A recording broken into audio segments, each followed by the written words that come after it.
19 کا عدد قرآن کا خفیہ انٹرلاک سسٹم۔ اس کی بدولت قرآن میں ایک الف کو بھی کم یا زیادہ نہیں کیا جا سکتا۔ آئیے کمپیوٹر کے کچھ ایسے کارناموں کو دیکھیں اور سوچیں کہ زمانہ تو کسی چیز کو ایجاد کر کے اپنا کارنامہ سمجھتا ہے، مگر ان کا ایجاد کردہ کارنامہ خود خدا کی ملکیت اور اس کی بادشاہت کا ثبوت فراہم کرتا ہے۔ اسی طرح کمپیوٹر کی ایجاد نے بھی خدا کی کتاب کو صرف اسی کی کتاب ہونے کی دلیل پیش کی ہے۔ مصر کے سائنسدان ڈاکٹر ارشاد خلیفہ نے سال ہر سال محنت کی اور ریسرچ و تحقیق کی بنیاد پر الیکٹرانک آلات سے جو نتیجہ اخذ کیا ہے وہ بے انتہا حیرت انگیز ہے۔ انہوں نے قرآن کریم کی ہر سورہ کے ابجدی اعداد و شمار بھی فراہم کیے ہیں۔ سورتوں کے حروف، اعراب، آیات وغیرہ کی تعداد نوٹ کر کے لاکھوں کی تعداد میں ڈیٹا کمپیوٹر میں فیڈ کیا، اور یہ عمل انہوں نے قرآن کریم کی کل 114 سورتوں پر لاگو کیا تو معلوم ہوا کہ قرآن کریم کے حروف اور سورتوں اور آیات میں ایک گہرا تعلق اور سائنسی رشتہ بسم اللہ الرحمن الرحیم سے ہے۔ یعنی بسم اللہ الرحمن الرحیم میں کل 4 الفاظ ہیں: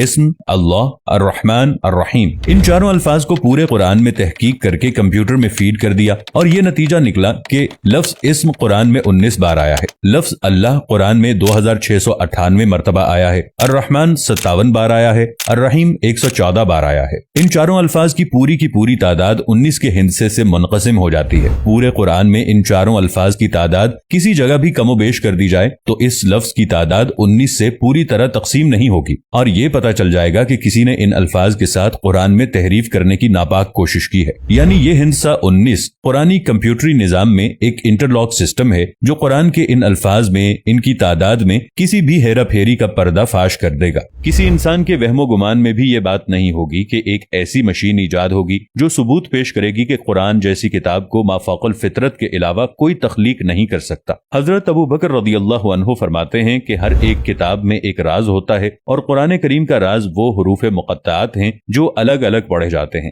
جیسے الف لام میم ہا میم قاف نون وغیرہ۔ 19 کا یہ ہندسہ جس کے بارے میں ہم بیان کر رہے ہیں، یہ بذات خود قرآن حکیم کی لفظی ترکیبات کے اعجاز کا روشن ثبوت ہے، اور اس سے یہ سچائی سامنے آتی ہے کہ چاہے جیسی بھی جدید ترین مشین ایجاد کر لی جائے، وہ قرآن کی حقانیت کو بیان کرے گی، کیونکہ پورے قرآن مجید کے حروف ایک خاص حساب کے مطابق ہیں۔ لاکھوں حروف میں سے صرف ایک کا فرق بھی اس کے حساب کو بگاڑ دیتا ہے۔ حساب کی اس حد تک درستی اس دور میں مسلم اور غیر مسلم دونوں کے لیے ایک طرف تو یہ ثبوت فراہم کرتی ہے کہ قرآن مجید 1450 سال گزر جانے کے بعد بھی ہر قسم کی تحریف سے پاک ہے۔ اس ہندسے 19 کے بارے میں خود قرآن کریم میں ارشاد ہوا ہے کہ اس کے اوپر 19 ہیں۔ کچھ علماء نے ترجمہ کیا کہ اس پر 19 فرشتے مقرر ہیں، سورہ 74 آیت نمبر 30۔ مگر یہاں ہندسے 19 کی اہمیت کو اجاگر کرنا مقصود ہے۔ یہ بات بالکل واضح ہے کہ قرآن کریم میں کل 114 سورہ ہیں جو ہندسے 19 سے پوری طرح تقسیم ہو جاتی ہیں۔ اللہ نے اس نقطے پر بھی قرآن کی حقانیت کو واضح کیا ہے، وہ یہ کہ 114 سورہ میں سے ایک سورہ توبہ کے شروع میں بسم اللہ الرحمن الرحیم نہیں ہے،